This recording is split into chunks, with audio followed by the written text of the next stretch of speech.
सुरुवातीला सोलापुरातून धक्कादायक बातमी आहे। सोलापुरातल्या अक्कलकोट MIDC मधल्या सेंट्रल टेक्सटाईलला लागलेल्या आगीमध्ये आतापर्यंत 8 जणांचा गुदमरून मृत्यू झालाय। पहाटे 5:30 वाजता 3 कामगारांचा मृत्यू झाला होता आणि त्यानंतर आता आणखी 5 जणांचे मृतदेह बाहेर काढण्यात आलेत। हे 5 जण बचावासाठी बेडरूम मध्ये लपून बसले होते। मृतांमध्ये 5 पुरुष, 2 महिला आणि एका बालकाचा समावेश आहे। सेंट्रल इंडस्ट्री कारखान्याला मध्यरात्री 3 वाजता ही आग लागलेली होती।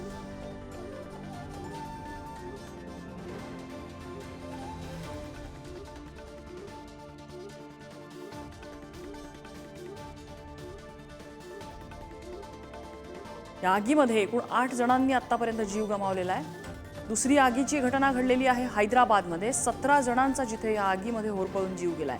तर तिसरी आगीची घटना रत्नागिरीच्या लोटे MIDC मध्ये लागलेली आहे। एका केमिकल कंपनीला या ठिकाणी आग लागली। याही आगीचं कारण अस्पष्ट आहे। अजून तिथली काही जीवितहानी झाली आहे का, कोणी जखमी झालंय का, या संदर्भातले अपडेट्स अजूनही हाती आलेले नाहीयेत।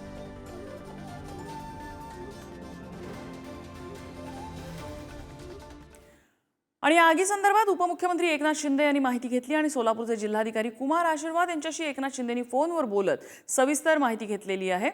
आणि या सगळ्या संदर्भात या सोलापुरात नेमकं काय घडलं हा या घडीचा प्रश्न आपण ग्राफिक्सच्या माध्यमातून समजावून घेऊया। सोलापुरातल्या MIDC भागात एका टॉवेलच्या कारखान्याला ही भीषण आग लागलेली होती। टॉवेलचा कारखाना होता, टेक्सटाईल कंपनी होती। या कारखान्यामध्ये 8 जणांचा होरपळून मृत्यू झालेला आहे। पहाटेच्या सुमारास 3 मृतदेह मिळाले होते, त्यानंतर आणखी 5 मृतदेह मिळाले। सेंट्रल इंडस्ट्री या टेक्सटाईल कारखान्याला ही आग लागलेली होती। टॉवेल बनवणारी ही कंपनी होती ज्याच्यामध्ये हे अग्नितांडव बघायला मिळालेलं आहे। तब्बल 13 तासानंतर या आगीवरती नियंत्रण मिळवण्यात आलंय। त्यानंतर कूलिंग ऑपरेशन कदाचित अजूनही सुरू आहे। आगीतनं त्यानंतर 5 जणांचे मृतदेह भिंत फोडून बाहेर काढण्यात आलेले आहेत।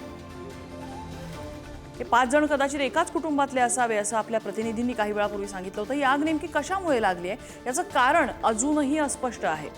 उपमुख्यमंत्री एकनाथ शिंदे यांनी आगीच्या घटनेची दखल घेतलेली आहे। त्यांनी जिल्हाधिकाऱ्यांशी ते या संदर्भात बोलले आहेत आणि सविस्तर त्यांनी या संदर्भात चौकशीचे आणि कुटुंबियांना आर्थिक मदतीचे आदेश दिलेले आहेत। तसं आश्वासनही त्यांनी कुटुंबियांना दिलेलं आहे।